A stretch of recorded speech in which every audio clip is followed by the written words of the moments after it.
Yes or no? Clear না? 52 lakh something, এবং সে যখন রিটায়ারমেন্ট করবে 3 কোটি টাকা পাবে। ক্লিয়ার? আমি সাপোজ ধরলাম ও জন্ম থেকে রিটায়ারমেন্ট করা পর্যন্ত তার প্যাকেজ হচ্ছে কত, বেসিক করে ধরলাম 4 কোটি টাকা পায়।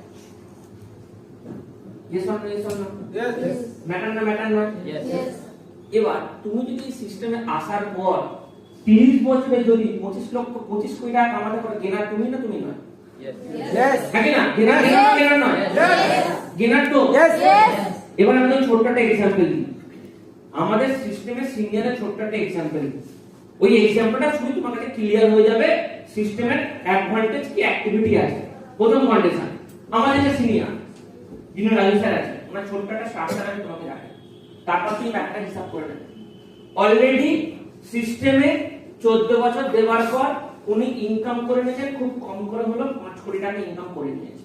5 করোড়।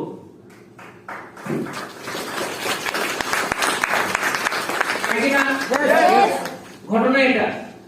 এবার তোমার যারা যারা সিনিয়ররা সবাই আছে, সবাই কম বেশি করে হলেও কেউ 8 বছর 9 বছর এরকম সময় দিয়ে কেউ 25 লক্ষ ইনকাম করেছে, কেউ 35 লক্ষ ইনকাম করেছে, কেউ 45 লক্ষ টাকা ইনকাম করেছে, এরকম অনেকেই আছে ইনকাম করে নিয়েছে।